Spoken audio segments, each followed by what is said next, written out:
You guys save the good stuff for us for tomorrow. Yeah, definitely. All for Wisconsin media. All right.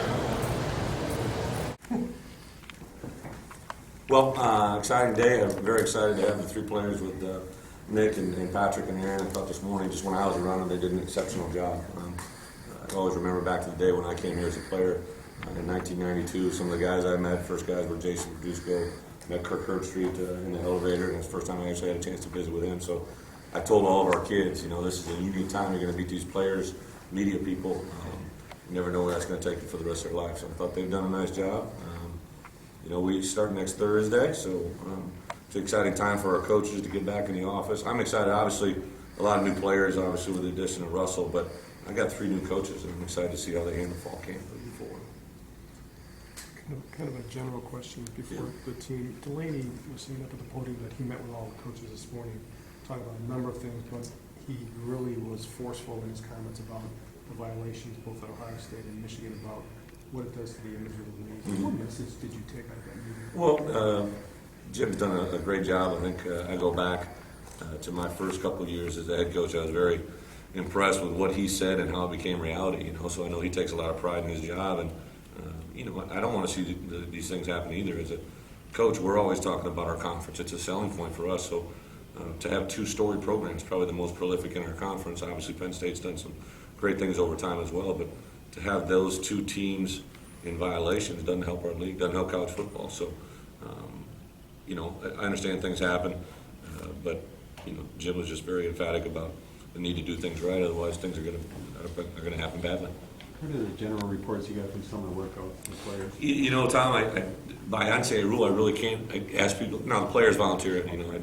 I actually was at a team event a couple weekends ago and had a chance to visit with the three guys I was bringing down, and they just commented the most informative guys by NCAA rules. I got to hire former players because of the NFL lockout. So former players, J.J. Watt, Blake Sorensen, Niles Brinkley, Isaac Anderson, those guys worked our summer camp. And they had been around our guys and were just commenting that they'd never seen a group of guys working the way these guys are right now. And, that's been kind of the message I've gotten from everybody that's commented the entire summer. You mentioned upstairs, you were asked about Oglesby, and you said that with all he's been through, you think he'll have an exceptional senior season. What, in addition to the injuries, or is it mostly injuries, what has hampered him in the past from reaching what you think? I really think health. He came in early on. If you remember when he first started playing, did pretty well. I think Josh is such a kid. He's a pleaser. You guys know that. He wants to please everybody. He's a gentle giant, and I think he's also probably he needs to play with a little more anger. I think he's talked about that, and it doesn't. It's not a bad thing. It's just nothing that really came. Josh has been big so long. When you're 2 feet taller than everybody in fourth grade and you push a little kid, everybody yells at you for being a bully. So he never really learned how to be tough, and I just think the mental attitude and the approach he's had have really been positive, and I think it's going to be a great season for him. When you said cleared for camp for Josh, is that full contact? Yeah, no, Josh is going to be limited. There'll be a number of guys. You take just the guys that are here, Nick Toon, Aaron Henry. What we've done, and I learned that after my first year with Joe Thomas, it may be that they just have one a day, one is 2 a day practices, but guys that have proven experience or have had issues of breaking down over time, those guys will limit. How much have you been able to go with your players, the effect of the rule changes this year? First of all, the excessive celebration, which could take points off the board, Yeah. and the low block. We haven't at all yet because we can't meet the players during the summer. But the NCAA rule changes this year are significant. Obviously the taunting thing hasn't been a big thing at Wisconsin. When they play that DVD, you're supposed to show your players. There's not many Big Ten players on there. It tends to be a little south or west. So that I'm not overly concerned with, but it should be interesting. The cutting rules has actually been modified from last spring to where we are now. I think in the spring, as coaches, we raised a lot of questions, and Bill Carolla, who does a great job, got in communications with the people that have made those rules, and they adapted it in a few ways. So we're actually going to have Big Ten officials come in and explain to our team as well as our coaches. So where does it stand now? For example, Arizona State really went after your lineman low last year. Right. Is that defensive players, you mean? Yes. Yeah, there's a parameter of the line of scrimmage and where the ball is. But like a corner to support in football, at first wasn't going to be allowed to do that, but now they're going to allow him to, if you're within 5 yards of the line of scrimmage and the ball is coming at you, to support with that technique. But when Coach, about a timetable for picking a quarterback, you said it was open. Yeah. Is there a need though to accelerate it a little bit because Russell hasn't played with your players? Yeah, you at all? know, I mean, you're not gonna wanna go the whole thing and throw him in there because he needs to play with the number ones, does he not?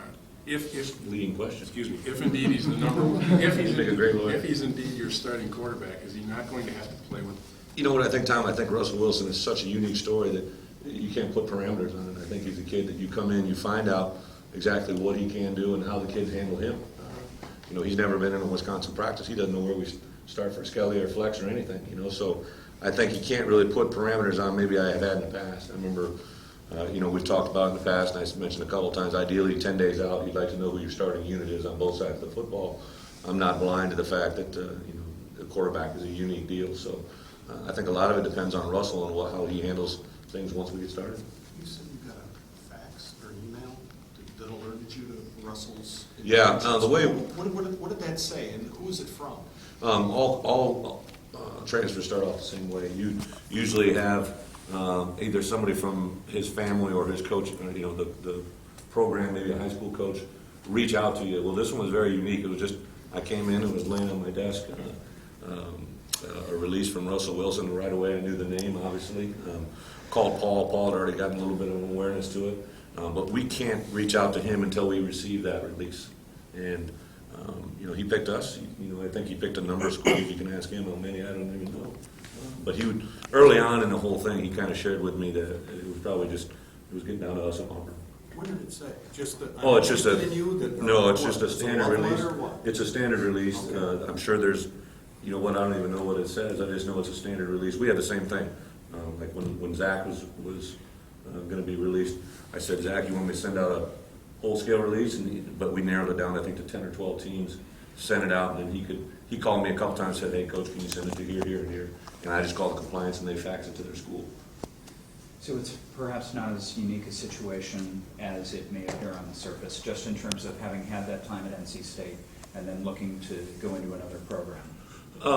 It's unique to Wisconsin. We don't make a big history of doing this, but you know, a lot of things that the one thing that no one's really commented or written about is, you know, if you do your due diligence, you know, James Stallings was a quarterback that was in our program that should be a senior, and then Kurt Phillips would be the next quarterback by experience that you'd lean on. He's going through a second ACL. So then you drop down to the sophomore, John Budmeyer, and you're really missing a window there of 2 years with a quarterback that should have been in our system. And that's what opened the window, quite honestly. And then obviously you did a little bit of research on him and found out he was a kid that fits our type of program the way he is. He's a tremendous kid of faith. He's just an all-around pretty good person. That was first and foremost for me, whether you believe it or not. I already knew he was a good football player. I just want to find out if he would fit for us, because it is so unique at the quarterback position. So when you got What's been the that, word from some of your senior players, 3 of them you brought with you, about getting to play with them in camp? You know, Nick's been the most prolific about it because he's been thrown with him, you know, and Yeah. all that stuff takes place when our coach is around, you know. So Nick's been very positive. Aaron Henry and Russell are a lot alike. They're very faith-oriented. So I think that bond drew them together on the official visit, and they've continued to build a relationship. And the thing I appreciated is everybody told me he really didn't say anything. He just showed up and went to work and worked as hard as anybody else to prove he was a valuable member of our team. But with Chris Borland, do you have any concerns that either he might be a little tentative early, or he's so reckless that Yeah, I don't think the word tentative will ever describe Borland, but I do and have had conversations with him about, you know, some of the things that, you know, I think puts himself at risk at points, you know, and you're going to talk to him and discuss things with him. I've actually had a conversation with his pops about it too, you know, about the way he plays. I know there's probably nobody in our program that is more excited to get back and play. You know, we're going to put him in the middle. He came in with he had a play drawn up the other day. I was just in my office, and you want to know what the thought was there, because he hasn't played it yet. You know, and the other thing, the Mike linebacker is traditionally your voice. He's the exact opposite of the quarterback on offense. You know, the middle linebacker is the guy that you hopefully has all the right calls and all the right, you know, communication skills. Who are some of the freshmen you're going to look at right away that might help? You know, unfortunately, Devin Golden is a guy that you guys know, played corner, came in when all reports were doing very well. He unfortunately had a stress fracture, had to have a rod put in his leg, so he'll be out for the beginning part of fall camp. But otherwise, everybody has been telling me about the way this freshman class works, and meantime, I'm not really going to put any parameters out there. I do think we'll probably have, anywhere from 4 to 8 kids that might help us. I think there's a very good chance of an offensive lineman. I think a running back. Melvin has been very, very, and I know for you guys that followed the game, he tweaked his ankle a little bit, but he's cleared this week and should be good to go. And then some of the wide receivers have been, I think, impressive to some of the upperclassmen. So, on defense, I don't really see anybody except for possibly a linebacker and maybe a DB. Do you see any freshmen maybe helping you out in the return game? You know what? He's not a freshman. It's kind of a unique situation, but Kenzel Doe, I think has been. I just was talking with Brad Nortman, I guess it was 2 weeks ago, and he said every chance they try to punt, Kenzel always wants to be there. So I know it's important to him.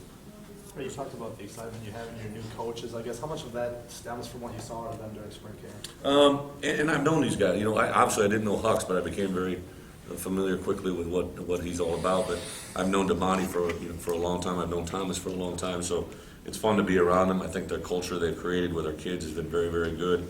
But bottom line, I haven't seen any of them on game day, and that's the part, including my defensive coordinators, Chris and Charlie, to be in those roles. It's just a fun time for me. As your profile grows in the conference in terms of longevity and coaches, do you see your role changing at all? I mean, are you more vocal about some things, issues or stuff? Do you speak up more? I probably spoke too much when I was a rookie, so I'm sure the conference coaches would agree with that. But I know this: if I don't agree with something, as I've had a conversation with you, if I don't agree with something, I'm going to address it. One of the things I am excited about, I asked the conference and they passed it, and now I'm on a rules committee. I think only 2 active coaches in Division I football are on it. The AFCA, American Football Coaches Association, has asked me to get involved with different committees, and I've done that. So it's fun, because I love this profession. I want to be good at what we do.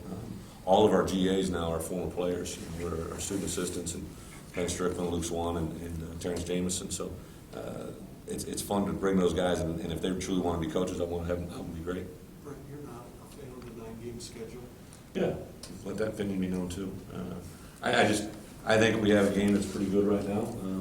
I understand, I get it. It's a cost-effective measure, because otherwise you're buying another opponent. But I also think in our league it's going to greatly change the amount of bowl eligible teams, and you potentially could have a championship or a national championship type team that's got to do one more game in the conference. So you naturally are going to decrease the number of wins in your league because of playing each other. Since money usually rules, do you think it's a possibility though?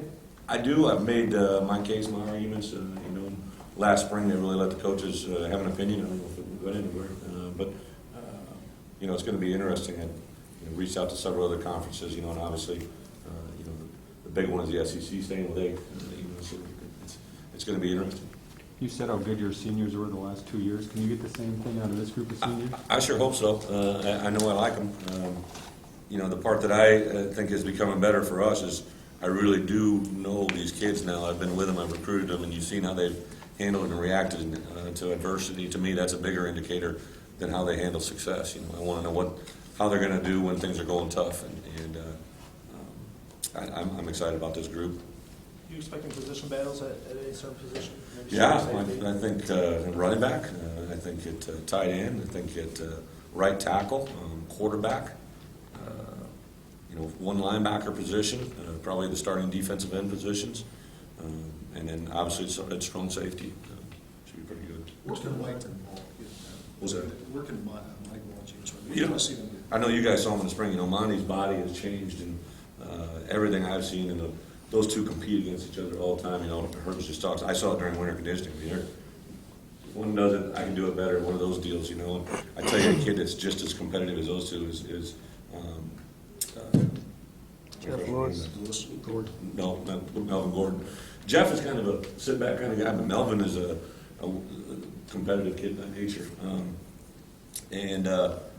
I think the patience that both Monty and James had during the spring was even better. I think Monty really had a good feel for it. It's even better now. Both of them, I think, we hopefully can get involved in the passing game a little bit more. He's listed, I think, at 210 pounds. Who's that, Monty? Monty, and I know he talked about reshaping his body. And that should help his quickness, but will he need a little more bulk at all during the season? Well, I was worried a little bit about power. Is that what you're talking about? Yeah. And just the wear and tear, but he didn't back down during the spring, and I think, I don't know the numbers, I just look at a person, you can look at me and you can say, oh, he's heavy, but I can look at mine and say, he looks pretty good. I don't really know any numbers. I acknowledge the fact that it's going to be a difficult question, given the way coaches are.